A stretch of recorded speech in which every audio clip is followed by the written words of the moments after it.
In 2022, I was live broadcasting.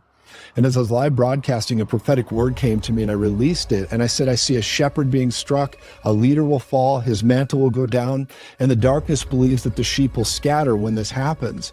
But instead of scattering, they'll unite, pick up the mantle of a fallen leader, and it will accumulate into a roar. And I believe that's that young lion's roar that's coming forward, that's going to stand up both politically, in the marketplace, in the church, in the government, all these areas. The Spirit of the Lord is bringing a mighty roar forward. And that's one of the things I see accumulating right now. And we have to foster that. We've got to foster that. We've got to cultivate that. We've got to lead this. And one of the big things God's called us to do in this season is to raise up 1 million to win 1 billion, 1 million for 1 billion. And that's 1 million clear-eyed, clear-minded, prophetic reformers that will then make an impact on the world. And Luke 1:17 is what I think of. Because the days are urgent. Luke 1:17 talks about the spirit of Elijah that will turn the hearts of the fathers to the children. And then it says, so I believe that's revival. I believe that's the catalyst of waking people up. But then it goes on to say, and the disobedient will be turned to the wisdom of the just. And I believe that's reformation. But you can't do one without the other. You have to do revival first to get to reformation. That's why I'm so appreciative of you. And the young lions will stand up, and here's going to be the fight. The fight is when the young lions begin to stand up. They will face the institution. They will face institutionalism.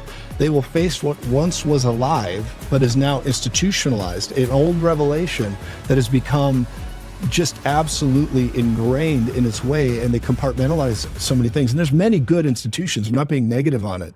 But what they also can do is when the young lions rise up and the institution begins to persecute, because if they can't control the next wave, the new wineskin, they'll try to persecute, kill, like they did with Charlie, so many of these things. The young lion's responsibility is to be mentored by what I call burnt stones, older warriors who've been around a while.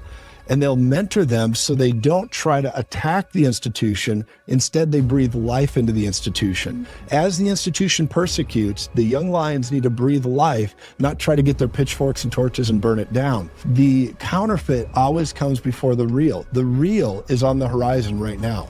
The real is going to stand up. And so what they've got to do is bring godliness against nefarious activity, bring godliness in the face of wickedness. And from that place, we begin to shift the culture of revival. We bring it forward, and that will begin to impact the culture in every area of society. Of course, I'm thinking of lances, 7 mountains, and all these things. But when you look at that, that is what the Lord is calling us to do right now. It's going to take boldness. I call it clear-eyed, clear-mindedness. Okay. And one of the big things is tribal alignment.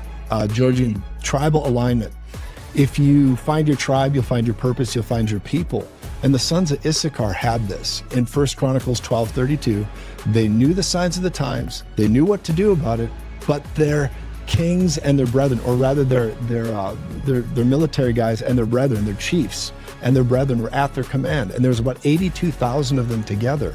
So not only did they know the signs of the times, they knew what to do about it. And that really defines many people that are YouTube prophets today, and people, saying, I know what's happening, I know this, I know that. But there's something about tribal alignment that is the body of Christ in motion.